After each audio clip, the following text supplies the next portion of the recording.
नमस्ते दोस्तों, स्वागत है आपका अपने YouTube चैनल स्तुति दुबे पर। यहाँ पर उपस्थित सभी देश प्रेमी भाइयों और बहनों को मैं स्तुति दुबे गणतंत्र दिवस की हार्दिक शुभकामनाएं देती हूँ। तो जैसा कि हम सभी जानते हैं कि इस बार हम सब हमारे देश का 76वां गणतंत्र दिवस मना रहे हैं और ये दिन हम सभी देशवासियों के लिए बहुत ही गर्व का दिन है, क्योंकि लंबे समय से अत्याचार सहने के बाद हम स्वतंत्र हुए और स्वतंत्र होने के बाद हम गणतंत्र हुए।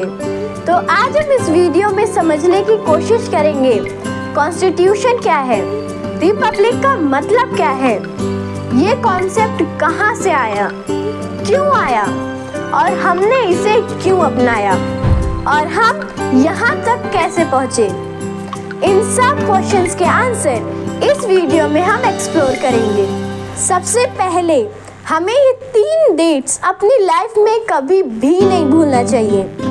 फर्स्ट, 15 अगस्त 1947। इस दिन को हम स्वतंत्रता दिवस यानी इंडिपेंडेंस डे के रूप में सेलिब्रेट करते हैं। इस दिन हम ब्रिटिश रूल से आज़ाद हुए थे और हमारा भारत देश एक स्वतंत्र राष्ट्र बना था। सेकेंड, 26 नवंबर 1949। इस दिन को हम कॉन्स्टिट्यूशन डे यानी संविधान दिवस के रूप में जानते हैं, क्योंकि इस दिन हमारा संविधान तैयार हुआ और इसे अडॉप्ट किया गया। थर्ड डेट है 26 जनवरी 1950। इस दिन को हम रिपब्लिक डे यानी गणतंत्र दिवस कहते हैं, क्योंकि इसी दिन हमारा कॉन्स्टिट्यूशन पूरी तरह लागू हुआ था और भारत ऑफिशियली एक रिपब्लिक राष्ट्र बना। ये तीनों डेट्स हमारे भारत देश के इतिहास और संविधान की नींव को परिभाषित करते हैं। इस नींव में नेता सुभाष चंद्र बोस, भगत सिंह, सुखदेव, राजगुरु, लाला लाजपत राय, चंद्रशेखर आजाद जैसे क्रांतिकारियों के बलिदान और संघर्ष के कारण हैं। अगर ये बलिदान ना देते तो आज हम लोग इस जगह पर ना खड़े रहते। इनका सपना हमारे भारत देश को विश्व गुरु बनाना था और हम ये संकल्प लेते हैं कि हमारे भारत देश को विश्व गुरु जरूर बनाएंगे और इनका सपना जरूर पूरा करेंगे। उठो, जागो, शक्तिशाली बनो, क्योंकि बलि हमेशा बकरे की दी जाती है, शेर की नहीं। हमें हमारे संविधान पर बहुत गर्व है, क्योंकि ये दुनिया के सबसे अच्छे संविधानों में से एक है। इसे बनाने के लिए 60 से भी ज़्यादा कंट्रीज़ के संविधानों का अध्ययन किया गया, उनमें से अच्छे प्रावधानों को अपनाया गया और हर एक आर्टिकल पर चर्चा हुई, बहस हुई, ताकि इसे बेहतर और हर लोगों के लिए न्यायपूर्ण बनाया जा सके। इसको 26 नवंबर 1949 को हमारा संविधान पूरी तरह से तैयार हुआ और इसे आधिकारिक रूप से अपनाया गया। इसका श्रेय सभी संविधान सभा और उसमें योगदान देने वाले नेताओं को जाता है। डॉक्टर भीमराव अंबेडकर जो ड्राफ्टिंग कमेटी के लीडर थे, उन्होंने हमारे संविधान को एक मजबूत दिशा दी।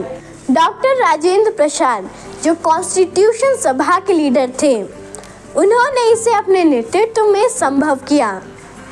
इतना ही नहीं बल्कि वी.एम. राव जो स्टार्टिंग दस्तावेज तैयार करें। अब सवाल ये है, जब हमारा कॉन्स्टिट्यूशन 26 नवंबर 1949 को ही तैयार हो गया था और इसे ऑफिशियली अडॉप्ट भी कर लिया गया था, तो इसे 26 जनवरी 1950 को ही क्यों लागू किया गया? अगर आप हमारे कॉन्स्टिट्यूशन को ध्यान से पढ़ेंगे तो आर्टिकल 394 में ये साफ लिखा है कि हमारे कॉन्स्टिट्यूशन को 26 जनवरी 1950 से ही लागू किया जाएगा। ऐसी कौन सी वजह थी जो हमारे कॉन्स्टिट्यूशन को लागू करने के लिए 2 महीने तक का इंतज़ार किया गया? इसे जानने के लिए हमें थोड़ा इतिहास में जाना पड़ेगा। ये दिसंबर 1929 की बात है, जब लाहौर में कांग्रेस का वार्षिक अधिवेशन चल रहा था। उस समय पंडित जवाहरलाल नेहरू और सुभाष चंद्र बोस काफ़ी अच्छे मित्र थे। उन्होंने मिलकर तय किया कि वो ब्रिटिश सरकार से डोमिनियन स्टेटस नहीं बल्कि पूरी आज़ादी लेंगे। वो ब्रिटिश सम्राट को अपना सम्राट क्यों माने? कभी नहीं, हमें हमारी पूरी आज़ादी चाहिए। 31 दिसंबर 1929 की रात को अध्यक्ष के तौर पर नेहरू जी ने एक भाषण दिया, जिसमें उन्होंने कहा कि हमें ब्रिटिश सरकार से पूरा स्वराज चाहिए। उनके ये कहते ही इनकलाब जिंदाबाद के नारे लगने लगे और नारों के बीच में पवित्र रावी नदी के तट पे हमारा झंडा यानी तिरंगा लहराया गया और उसमें कहा गया कि हम ठीक 26 दिन बाद यानी 26 जनवरी 1930 तक ब्रिटिशर से आज़ादी लेकर रहेंगे। ये संकल्प लिया गया कि 26 जनवरी 1930 को स्वाधीनता दिवस मनाया जाएगा और ऐसा ही हुआ। 26 जनवरी 1930 को स्वाधीनता दिवस मनाया गया, जिसे हम मिनी इंडिपेंडेंस भी कहते हैं। इस दिन हमें अंग्रेज़ों से आज़ादी नहीं मिल पाई थी, लेकिन ये दिन भारत के सेल्फ रिस्पेक्ट और फ्रीडम का एक प्रतीक बन गया था। इस दिन के बाद से सभी भारतीयों ने अपनी लड़ाई स्वतंत्रता की ओर और मजबूत कर ली थी, जिसके बाद इसका पूर्ण परिणाम 15 अगस्त 1947 को हमें इंडिपेंडेंस के रूप में मिला। 26 जनवरी 1930 के बाद से हर साल भारतीयों ने 26 जनवरी को स्वाधीनता दिवस के रूप में सेलिब्रेट किया और इसके बाद जब हमारा कॉन्स्टिट्यूशन पूरी तरह से बनके तैयार हो गया, तब संविधान सभा ने ये निर्णय लिया कि 26 जनवरी यानी स्वाधीनता दिवस को एक महत्वपूर्ण सम्मान मिलना चाहिए। इसीलिए संविधान सभा ने 26 नवंबर 1949 को तैयार संविधान को तुरंत लागू नहीं किया, बल्कि 2 महीने लेट लागू किया ताकि एक ऐतिहासिक दिन स्वाधीनता दिवस को महत्वपूर्ण सम्मान दिया जा सके। और 26 जनवरी 1950 से ही हम एक गणराज्य के रूप में उभरे और ये एक नए भारत की शुरुआत थी। भारत का संविधान एक लोकतंत्र की मिसाल है, जहाँ पर कोई वंशानुगत शासन नहीं होता है। यहाँ पर हर 5 साल में एक राष्ट्रपति का चुनाव होता है और यही हमारे भारत की स्वतंत्रता और लोकतंत्र के प्रतीक है। गणराज्य दिवस के दिन दिल्ली के राजपथ पर एक भव्य परेड होती है, जिसमें डिफेंस फोर्स की पावर और नए नए तकनीकी आविष्कार दिखाए जाते हैं।